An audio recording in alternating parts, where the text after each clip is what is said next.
ಇಡೀ ಭಾರತ ದೇಶಕ್ಕೆ ಮಾದರಿಯಾದಂಥ ಪತ್ರಿಕೆ. ಅಷ್ಟೇ ಅಲ್ಲ, ಸಾಮಾಜಿಕ ಚಳುವಳಿ ಮತ್ತು ಚಿಂತನಾಕಾರರ ಮತ್ತು ಪ್ರಗತಿಪರರ ಒಂದು ವೇದಿಕೆ ಆಗಿತ್ತು ಆ ದಿನ ಲಂಕೇಶ್ ಪತ್ರಿಕೆ ಅಂತ ನಾನು ಹೆಮ್ಮೆಯಿಂದ ಹೇಳಲಿಕ್ಕೆ ಇಚ್ಛೆಪಡ್ತೇನೆ. ಯುವ ಪತ್ರಿಕಾಕಾರರು, ಯುವ ಲೇಖಕರಿಗೆ ಕೂಡ ವೇದಿಕೆ ಆದಂಥ ಲಂಕೇಶ್ ಪತ್ರಿಕೆ.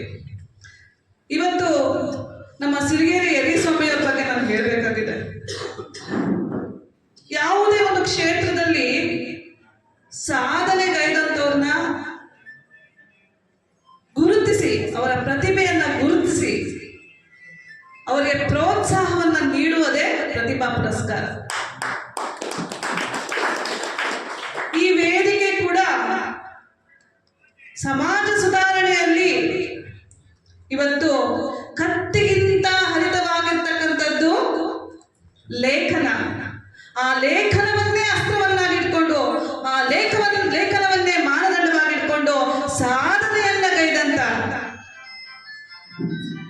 ನಮ್ಮ ಪ್ರಶಸ್ತಿ ಪುರಸ್ಕೃತರಾದಂಥ ಅನಂತ ಶಯನರವರನ್ನ, ಅವರ ಪ್ರತಿಭೆಯನ್ನ, ಅವರ ಸಾಮಾಜಿಕ ಕಳಕಳಿಯನ್ನ ಗುರುತಿಸಿ ಇವತ್ತು ಪ್ರೋತ್ಸಾಹ ಮಾಡ್ತಾ ಇರ್ತಕ್ಕಂಥ ಈ ಕಾರ್ಯಕ್ರಮ ಒಂದು ದಿಕ್ಸೂಚಿ ಕಾರ್ಯಕ್ರಮ ಅಂತ ನಾನು ಹೇಳಲಿಕ್ಕೆ ಇಚ್ಛೆ ಪಡ್ತೇನೆ.